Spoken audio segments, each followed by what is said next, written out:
नमस्कार, बहुत स्वागत है आपका गुड न्यूज टुडे में। आपके साथ में हूं शुभम सिंह। अच्छी खबर में सबसे पहले बात उस हाईवे की जो न सिर्फ बेजोड़ इंजीनियरिंग का नमूना है बल्कि प्रकृति प्रेमियों के लिए भी किसी वरदान से कम नहीं है। आपको दिखाएंगे नागपुर मुंबई के बीच बन रहे समृद्धि एक्सप्रेसवे की तस्वीर, जिसके चौथे चरण का काम लगभग पूरा हो चुका है। 701 किलोमीटर के इस प्रोजेक्ट में 16 पुल और 5 टनल बनाए जा रहे हैं।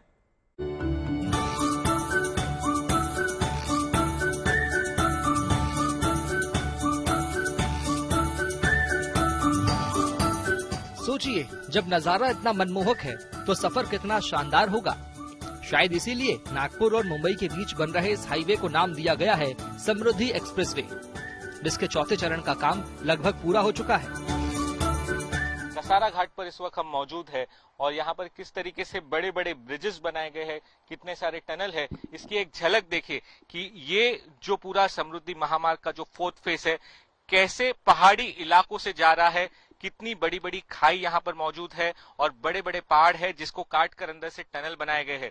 16 ऐसे ब्रिज है बड़े बड़े और कुछ ब्रिजेस इतने बड़े हैं जिसकी जो हाइट है उसकी 30 मंजिला ऊंची हाइट का जो ब्रिज है यहाँ पर बनाया गया है। और ये आपको देखिए कितना बड़ा यहाँ पर आपको ये खाई नजर आ रही है। और ऐसे ही कई सारे ब्रिजेस और टनल्स इस पूरे 4th फेज के अंदर मौजूद है।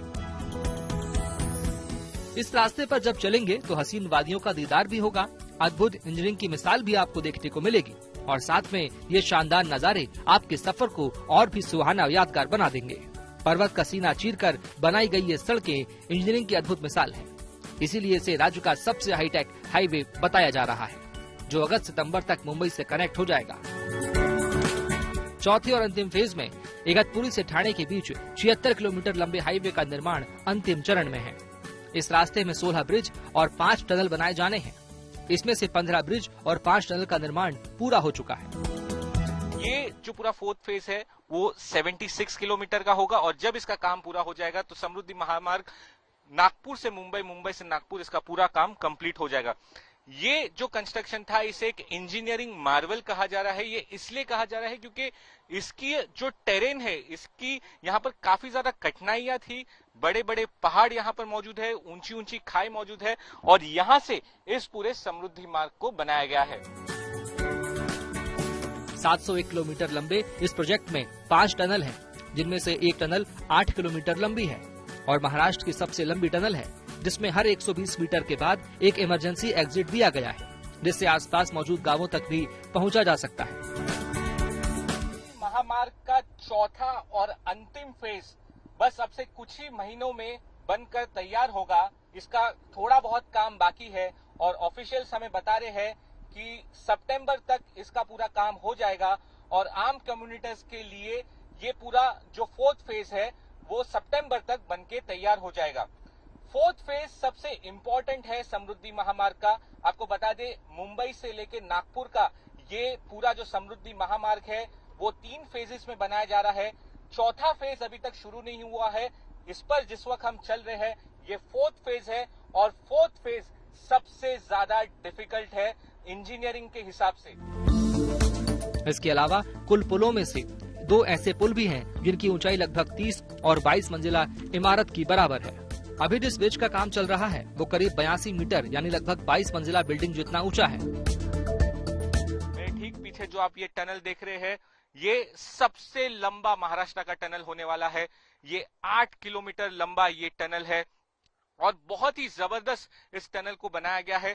सारे फायर फाइटिंग सिस्टम हो या फिर इमरजेंसी एग्जिट करना हो, सारी चीजों से लैस ये पूरा टनल बनाया गया है। और देखिए कितना खूबसूरत आपको ये पूरा नजारा दिखेगा।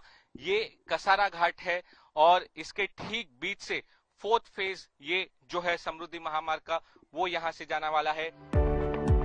मुंबई से नागपुर के बीच 701 किलोमीटर लंबा ये हाईवे प्रकृति प्रेमियों के लिए भी वरदान है, क्योंकि इसका एक हिस्सा जंगल से होकर भी गुजरता है। इस हाईवे के खुल जाने से मुंबई से नागपुर का सफर केवल 7 से 8 घंटे में ही पूरा हो सकेगा। इसके अलावा मुंबई से नासिक और शिरडी जाने वालों को भी आसानी होगी। मौजूदा समय में लोगों को मुंबई से शिरडी पहुंचने में करीब 7 से 8 घंटे का समय लगता है, लेकिन अब करीब 5 घंटे में पूरा हो सकेगा। करीब 55,000 करोड़ की लागत से तैयार किया जा रहा ये समृद्धि महामार्ग यानी नागपुर मुंबई एक्सप्रेसवे प्रोजेक्ट पूरे देश में बेहतर बुनियादी ढांचे और कनेक्टिविटी के पीएम के लक्ष्य को पूरा करने की दिशा में एक अहम और ठोस कदम है। Saurabh Waktania, Nashik, good news today. Mumbai से नागपुर के बीच 701 किलोमीटर लंबा ये समृद्धि एक्सप्रेसवे कई मायनों में खास है। इस मार्ग से गुजरना ऐसा शानदार अनुभव होगा जिसकी कल्पना भी कोई नहीं कर सकता। पर्वत का सीना चीरकर बनाई गई ये सड़क इंजीनियरिंग की अद्भुत मिसाल है। महाराष्ट्र राज्य सड़क विकास निगम ने भी इसके निर्माण में अहम भूमिका निभाई है। ऐसे में क्या क्या मुश्किलों का सामना करना पड़ रहा है, बता रहे हैं निगम के अध्यक्ष अनिल कुमार गायकवाड़। हमारे साथ MSRDC के चीफ अनिल कुमार गायकवाड़ जी मौजूद है। सर, फेज 4 जल्द ही आम लोगों के लिए खोला जाएगा। फेज 4 की क्या खास बात है, क्योंकि बहुत उत्सुकता से लोग इसके खोलने की राह देख रहे हैं। बहुत ही ब्यूटीफुल और सीनिक रहने वाला है।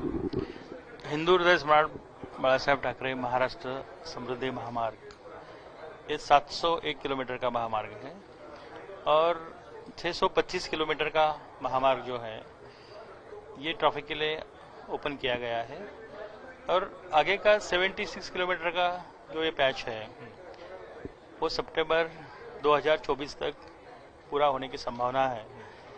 और ये एंटायर प्रोजेक्ट में सबसे कॉम्प्लिकेटेड ऐसा पोर्शन है जिसमें 16 वैलीज है, 5 बड़े हिलॉक्स है जिसमें हम 5 टनल्स का निर्माण किया है और 16 वायडक्ट्स का भी निर्माण किया है ये पोर्शन में।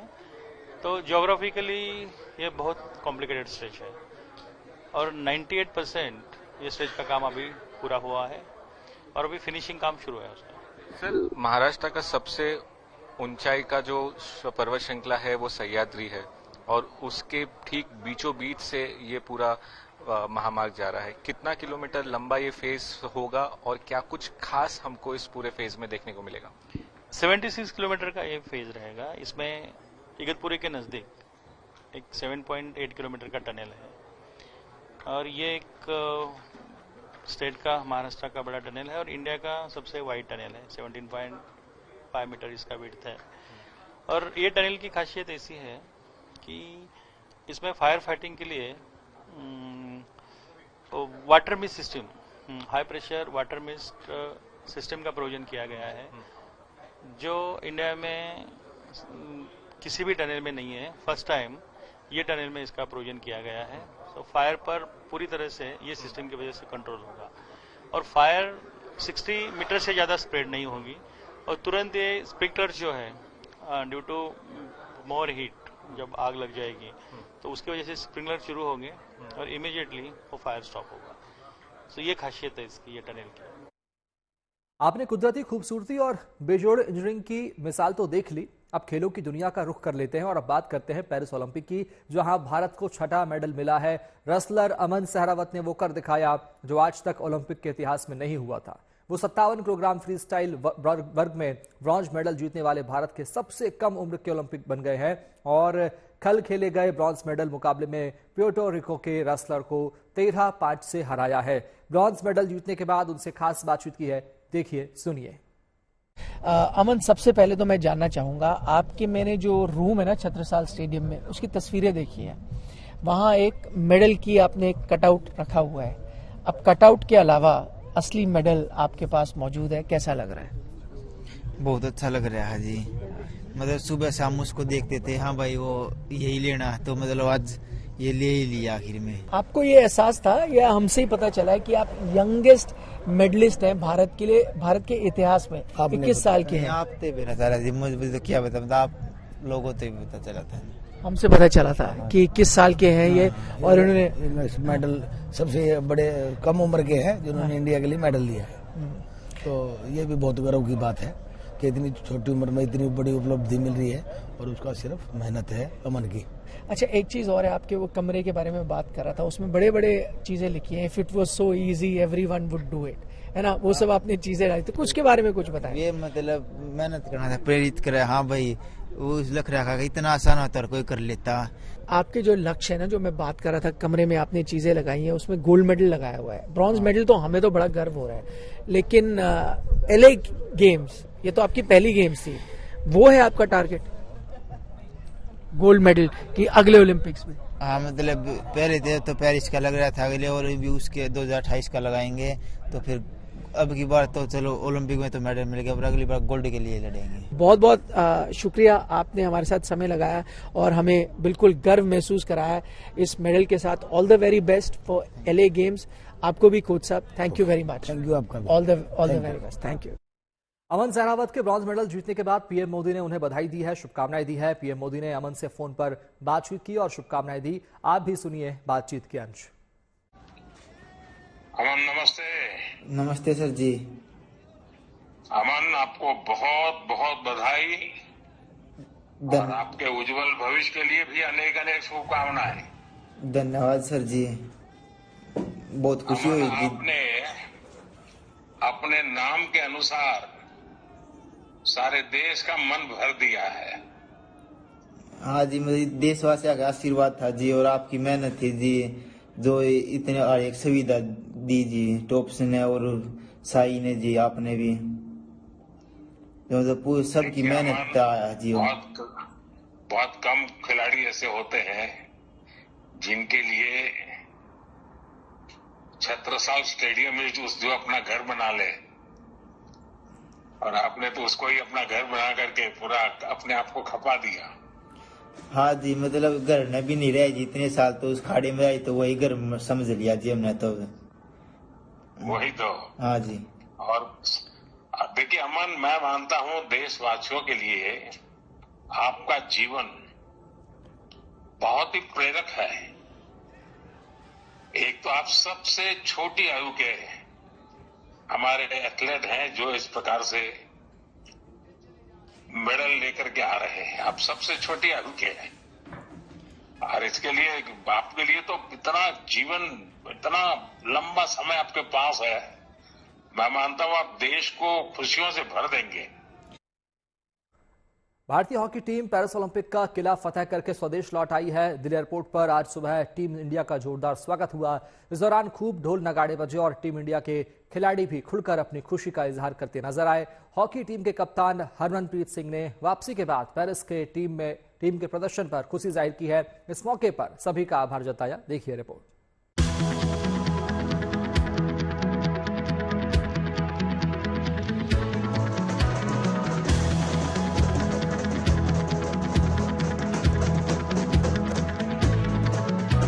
भारतीय हॉकी टीम के खिलाड़ियों की ये खुशी पेरिस ओलंपिक में मिली कामयाबी की दास्तान बयां कर रही है।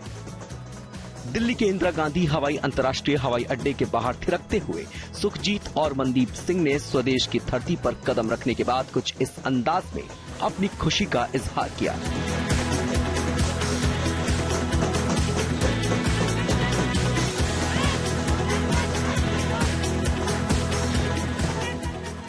टीम की बाकी खिलाड़ियों के चेहरे पर भी सफलता की शानदार मुस्कान कायम दिखी। पेरिस में हिंदुस्तान का परचम लहराकर लौटे कप्तान हरमनप्रीत के दिल में जीत की खुशी है तो जुबान पर देश का नाम है। सुनिए। हरमनप्रीत को सरपंच बुलाए, कप्तान बुलाएगा या मेडलिस्ट बुलाए? आप इंडिया बुला सकते हैं। सरपंच साहब के नाम से मशहूर भारतीय हॉकी टीम के कप्तान हरमनप्रीत सिंह ने पेरिस में तिरंगा लहराकर लौटने के बाद अपने दिल की बात कुछ इस तरह बयां की। आई थिंक मेडल होता है और देश के लिए मेडल लेके आना सबसे बड़ी बात है। जो हमारी कोशिश थी कि हम फाइनल तक जाएं और गोल्ड मेडल जीतें, बट अनफॉर्चुनेटली वो हमारा सपना पूरा नहीं हुआ। बट हम खाली हाथ वापस नहीं आए and back to back bronze medal जीतना ये भी हिस्ट्री है हॉकी के लिए और आई थिंक बहुत प्राउड है हम। कप्तान हरमनप्रीत ने पेरिस ओलंपिक में जीता हुआ मेडल देश को समर्पित करने का ऐलान किया। बहुत प्राउड है हम। किसको डेडिकेट करेंगे मेडल? ये पूरे इंडिया को करेंगे कि जितना आप लोगों ने सबने प्यार दिया है हमें, वो हमारे लिए बहुत इम्पोर्टेंट है और ये स्पोर्ट आपकी हमेशा हमारे साथ रहे, यही उम्मीद करते हैं। टीम इंडिया के गोलकीपर PR श्रीजेश आज भारत नहीं लौटे हैं। श्रीजेश ने टीम को कांस्य पदक दिलाने के बाद संन्यास का ऐलान कर दिया। उनको पेरिस ओलंपिक के समापन समारोह में निशानेबाज मनु भाकर के साथ ध्वजावाहक के रूप में भारतीय दल के नेतृत्व के लिए चुना गया है। कप्तान हरमनप्रीत ने भारतीय टीम की कामयाबी में श्रीजेश के योगदान को भी याद किया। क्योंकि इतना समय उन्होंने जो हॉकी को दिया है, टीम को दिया है, आई थिंक वो बहुत बड़ी बात है। एंड लास्ट मैच खेलना और मेडल के साथ फिनिश करना, इससे बड़ी बात उनके लिए भी कोई नहीं है। तो हमारा यही था कि जो वो जा रहे हैं तो उनको अच्छे से भेजें, मेडल के साथ भेजें, और हम बहुत खुश हैं उनके लिए। बट ऑफ कोर्स अभी वो रिटायरमेंट दे चुके हैं, बट वो हमेशा हमारे साथ रहेंगे। आपको बता दें कि भारतीय हॉकी टीम ने टोक्यो ओलंपिक 2020 में 41 साल बाद मेडल जीता था और पदक का सूखा खत्म किया था। इसके बाद अब पेरिस में भारतीय टीम ने हरमनप्रीत सिंह की अगुवाई में टीम ने धमाकेदार प्रदर्शन किया और अपने पदक को बरकरार रखा। सेमीफाइनल में भले ही जर्मनी से हार का सामना करना पड़ा, लेकिन भारत ने स्पेन को 2-1 से हराकर कांस्य पदक पर कब्जा कायम रखा है। लिहाजा इस जीत से टीम के बुलंद हौसले बरकरार हैं। बहुत खुश हैं और बहुत प्राउड हैं, क्योंकि हॉकी के लिए बहुत बड़ी बात है और जितना प्यार अब मिल रहा है हॉकी को, और ये रिस्पॉन्सिबिलिटी हमारी डबल करता है, और हम भी कोशिश करेंगे कि जब भी मैदान में जाएं और देश के लिए मेडल लेके आएं। बहरहाल हॉकी टीम अभी पेरिस से लौटी है तो जश्न का दौर जारी रहेगा, लेकिन हॉकी इंडिया को भरोसा है कि फिलहाल जो लय बरकरार है उसकी बदौलत आगे ओलंपिक में तो भारत के लिए सोना पक्का है। मैं आपको बड़े विश्वास के साथ कहना चाह रहा हूं कि 2028 ओलंपिक में भारत गोल्ड मेडल जीतकर हिंदुस्तान की झोली में रखेगा, ये मुझे पूर्ण विश्वास है। लगातार 2 ओलंपिक में भारतीय हॉकी टीम ने कामयाबी की जो इबारत लिखी है, उससे हर हिंदुस्तानी के दिल में हॉकी के प्रति प्यार और खिलाड़ियों के लिए सम्मान बढ़ गया है। यही वजह है कि पेरिस से लौटते समय एयर इंडिया का वो विमान भी तालियों की गड़गड़ाहट से गूंज उठा, जिसमें हॉकी टीम के सदस्य सवार थे।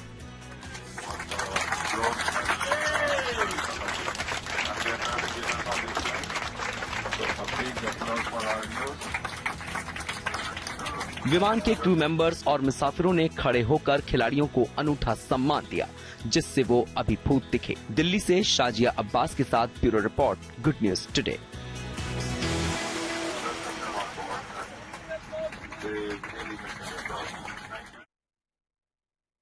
भारत इस साल स्वतंत्रता दिवस की 78वीं वर्षगांठ मनाने की तैयारी कर रहा है। ऐसे में पूरे देश में तैयारियां जोर शोर से जारी है। कश्मीर के पुलवामा में इस मौके पर हर घर तिरंगा अभियान चलाया जा रहा है, जिसके तहत पुलवामा में एक तिरंगा रैली का आयोजन किया गया, जिसमें स्कूली छात्रों से लेकर आम लोगों ने भी शिरकत की और शहीदों को श्रद्धांजलि दी।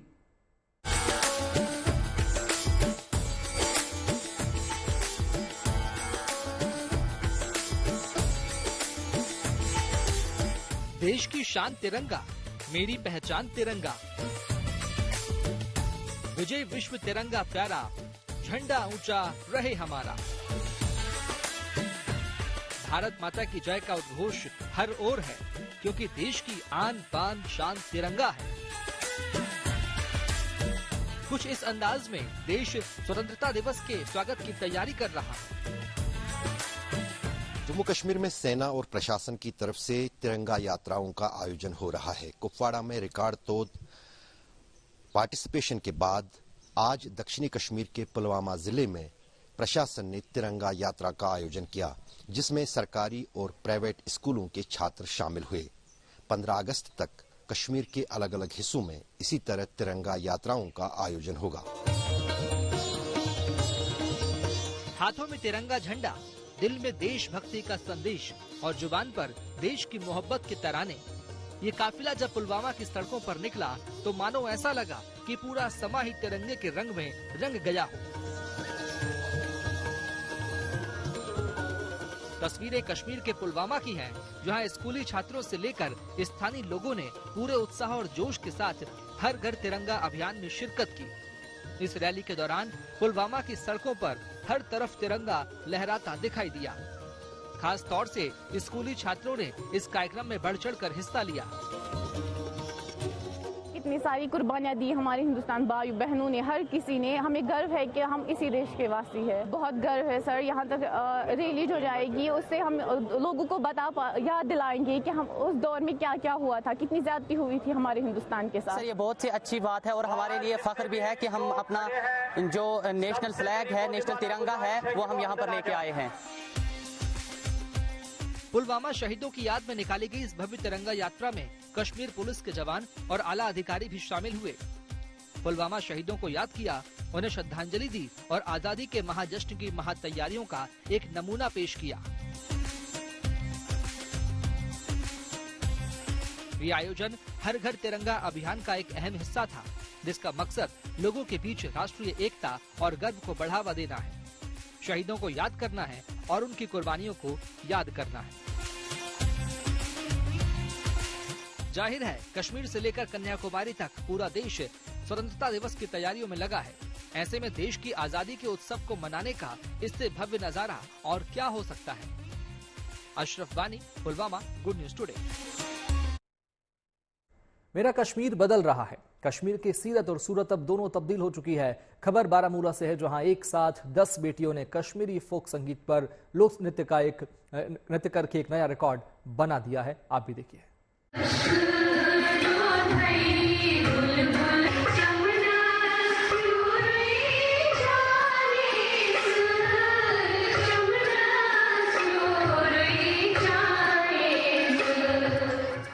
बीते 3 बरस में घाटी की कई बदली तस्वीर सामने आ चुकी है, जिसमें सुनहरे और यादगार रंग बिखरे पड़े हैं। ऐसी ही एक खुशनुमा तस्वीर ये भी है, जो दिन तक वादियों के युवाओं और यहाँ के कल्चर के नाम है। तस्वीरें कश्मीर के बारामूला की हैं, जहां कश्मीर की संस्कृति के संरक्षण के लिए एक अनोखी पहल की गई। एक ताल, एक लय और थिरकती हुई कई लड़कियां।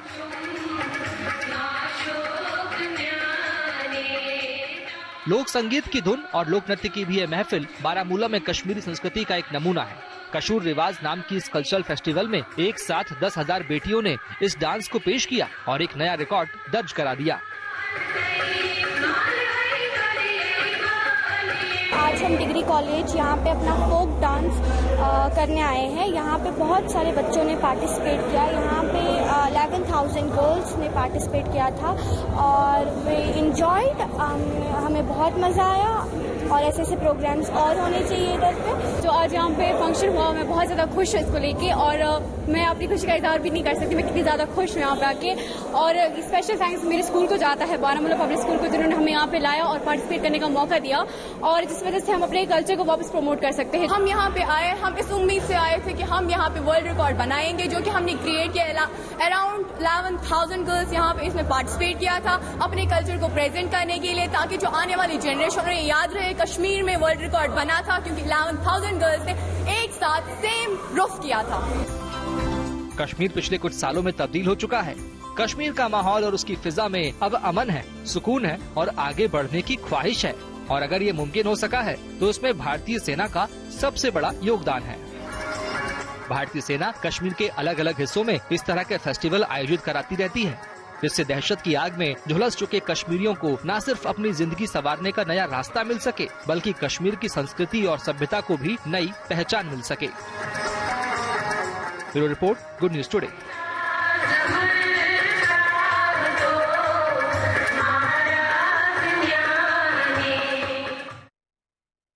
सावन का महीना चल रहा है। सावन में झूलों का खास महत्व है।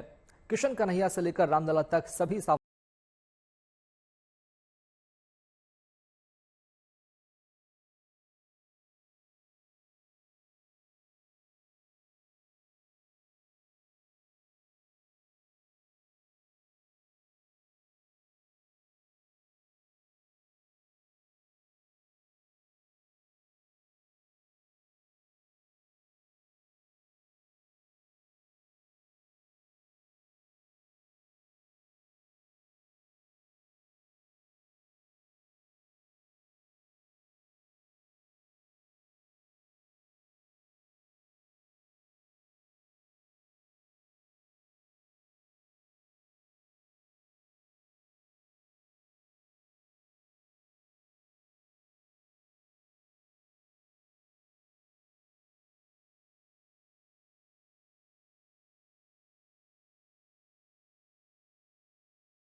मनाने की परंपरा है। इस बार तृतीया तिथि से राम मंदिर में झूलनोत्सव की तैयारी शुरू की गई और पंचमी तिथि से रामलला के झूला उत्सव का शानदार आयोजन शुरू हुआ। इस झूलनोत्सव में गर्भगृह में विराजमान रामलला की चल मूर्ति को चांदी के हिंडोले में झूला झुलाया जा रहा है। झूलनोत्सव के लिए 21 किलो की चांदी से खास झूला बनाया गया है। इस झूले की लंबाई 5 फीट है। इस झूले का निर्माण 2021 में ही किया गया था।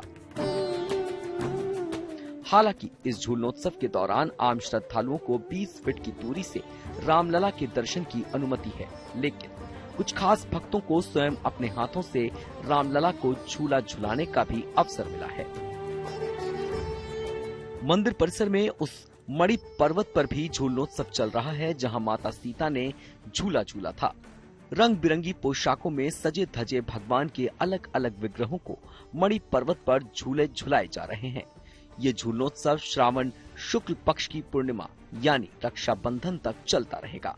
इस दौरान राम मंदिर परिसर में प्रतिदिन गीत, संगीत और सांस्कृतिक कार्यक्रम भी होंगे।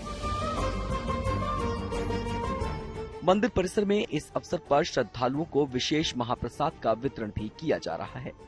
इसके लिए मंदिर परिसर में खास भंडारा चल रहा है, ताकि मंदिर में रामलला के दर्शन के लिए आने वाले सभी भक्तों और श्रद्धालुओं को आसानी से प्रभु का प्रसाद मिल सके। बनबीर सिंह के साथ Shilpi Sen, Ayodhya, good news today. और इसी के साथ अच्छी खबर, सच्ची खबर में इतना ही। देश दुनिया की तमाम अच्छी खबरों के लिए आप देखते रहिए गुड न्यूज टुडे। नमस्कार।